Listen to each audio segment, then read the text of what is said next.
नमस्कार, मैं गायत्री व्यास। पूरे घर के बदल डालूंगा। 90 के दशक का ये विज्ञापन असरानी द्वारा एक डायलॉग बोला जा रहा था एक बल्ब कंपनी के लिए, जो आज मुझे याद आ गया गुजरात के नए मंत्रिमंडल को देखते हुए। भाजपा के केंद्रीय नेतृत्व ने जैसे सरप्राइज देते हुए विजय रूपानी को हटा दिया था, उसी तरह आज सारे मंत्रियों को बदल दिया। चुनाव से करीब 15 महीने पहले भाजपा का ये कदम बड़ा बोल्ड फैसला माना जा रहा है, क्योंकि पिछले 27 साल से गुजरात में सत्ता पर काबिज भाजपा के लिए एक बार से सरकार बनाना इतना आसान नहीं होगा। और उसी चुनौती को देखते हुए केंद्रीय नेतृत्व अगले चुनाव के लिए किसी तरह का जोखिम नहीं उठाना चाहता है। इस कवायद में पूर्व मुख्यमंत्री विजय रूपानी की 22 मंत्रियों वाली पूरी टीम को बाहर कर दिया गया, जिसके तहत नितिन पटेल जैसे कद्दावर नेता को भी बाहर का रास्ता दिखा दिया है। बेहद बोल्ड फैसला कैसे हैं उसके बारे में मैं बता दूं। मुख्यमंत्री भूपेंद्र पटेल के नेतृत्व में 24 लोगों को कैबिनेट में जगह दी गई है। गुजरात में भाजपा की राजनीति पर बेहद करीब से नजर रखने वाले एक सूत्र का कहना है कि 2022 के चुनाव के पहले केंद्रीय नेतृत्व का ये बेहद बोल्ड फैसला आमतौर पर ऐसा नहीं किया जाता है कि मुख्यमंत्री बदलने पर पूरे मंत्रिमंडल को बदला जाए, लेकिन प्रधानमंत्री नरेंद्र मोदी सरप्राइज देने के लिए माहिर है और जाने भी जाते हैं। और इस बार भी उनके गृह राज्य में यही हुआ। ये पूरी नो रिपीट थियरी को अपनाया गया, यानी सबको बदल डाला। ये रणनीति पर फैसला लिया गया है। नेतृत्व ने एक झटके में सत्ता विरोधी हवा का रुख बदलने की कोशिश की है। कोविड-19 को लेकर जो नाराजगी थी वो एक अहम मुद्दा रहा। भाजपा के एक नेता के अनुसार भूपेंद्र पटेल को लाने का फैसला पूरी तरह से रणनीतिक माना जा रहा है। विजय रूपानी को एक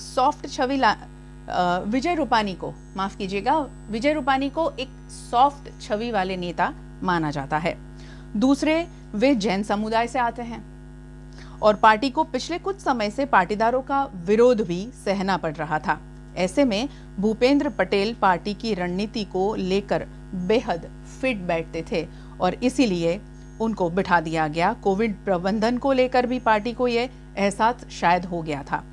ऐसे में पार्टी एक कदम नहीं चाहती कि वो पीछे रहे। चुनावों में मौजूदा नेताओं के साथ उतारा जाए ऐसे नेताओं को। उप मुख्यमंत्री नितिन पटेल खुद स्वास्थ्य मंत्री थे और जो हालात हुए थे अप्रैल मई महीने में वो आप सब जानते हैं। इसके अलावा महंगाई भी एक बड़ा मुद्दा है जिसको लेकर लोगों में काफी नाराजगी है। अब कहां से कौन से व्यक्ति को मंत्री बनाया गया है उसके बारे में मैं बता दूं। दक्षिण गुजरात से 8 मंत्री और उस पर वहां पर जो आपका प्रभाव देखा जा रहा है उसे कम करने की भी एक कवायद है।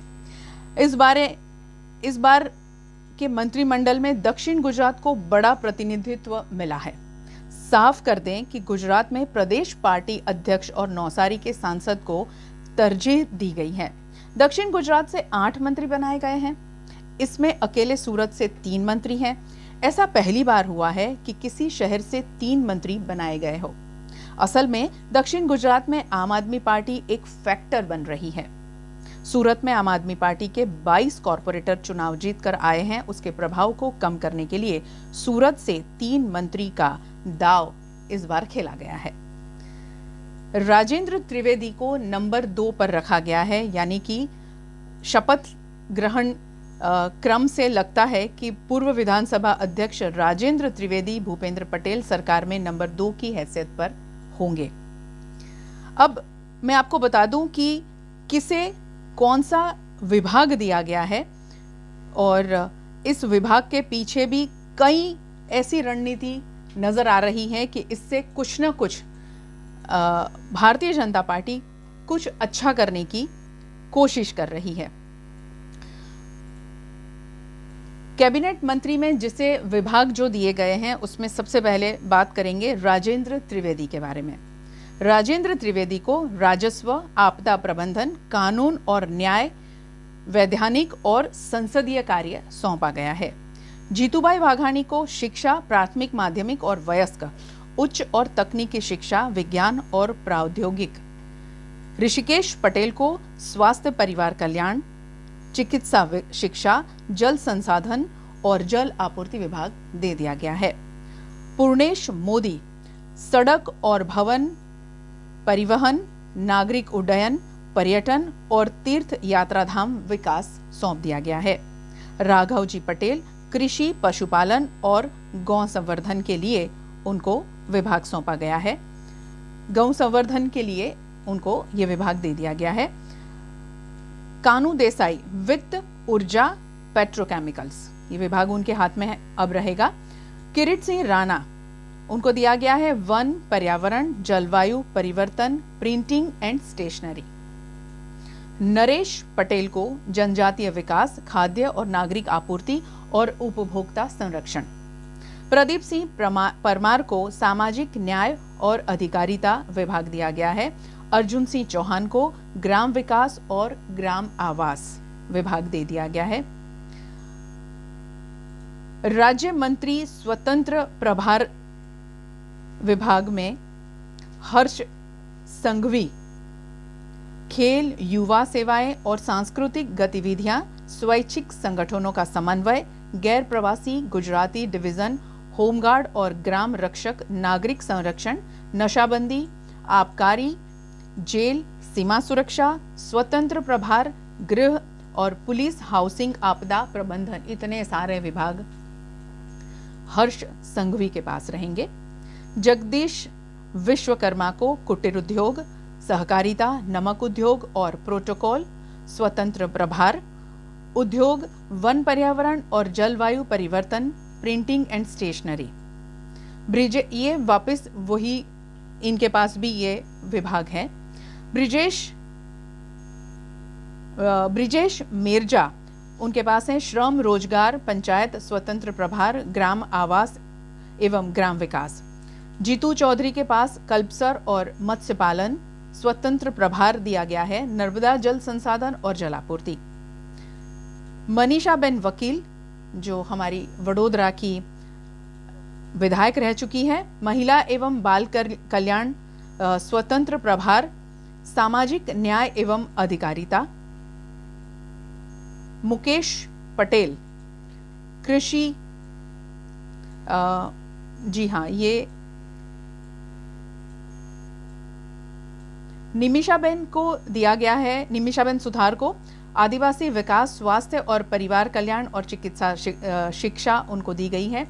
अरविंद रैयानी को परिवहन, नागरिक उड्डयन, पर्यटन और तीर्थ यात्रा विकास।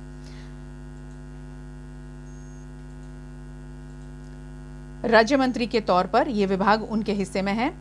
कुबेर डिंडोरकर उच्च और तकनीकी शिक्षा, विधायी और संसदीय मामले। कीर्ति सिंह वाघेला को प्राथमिक, माध्यमिक और प्रौढ़ शिक्षा। राजेंद्र सिंह परमार खाद्य, नागरिक आपूर्ति और उपभोक्ता संरक्षण के मामले दिए गए हैं। आरसी मकवाना को सामाजिक न्याय और अधिकारिता विभाग दिया गया है। विनोद मोरडिया शहर विकास और शहरी आवास विभाग। देवा मालम को पशुपालन और गौ संवर्धन।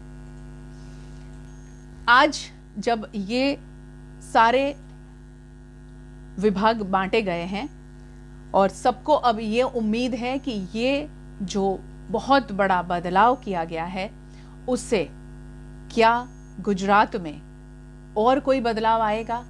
गुजरात के जो मंत्रिमंडल में बदलाव किया गया है, बिल्कुल नए सिरे से सारे नए चेहरे लाए गए हैं, उससे अब गुजरात की प्रजा को एक नई उम्मीद शायद जगी है या फिर डर का माहौल भी है कि अब गुजरात में किस तरह का विकास होगा और किस तरह से काम होगा। बहुत बहुत शुक्रिया हमारे साथ जुड़ने के लिए। मैं गायत्री व्यास, और आप खबरों के लिए जुड़े रहें वीएनएम टीवी के साथ। वीएनएम टीवी की यूट्यूब चैनल को सब्सक्राइब करें, वीएनएम टीवी फेसबुक पेज को लाइक करें, हमारे साथ जुड़े रहें और डेली हंट पर भी अब हम खबरें लेकर आते रहते हैं। VNM टीवी का वेबसाइट है जहां आप खबरें पढ़ने के लिए वेबसाइट विजिट कर सकते हैं। नमस्कार।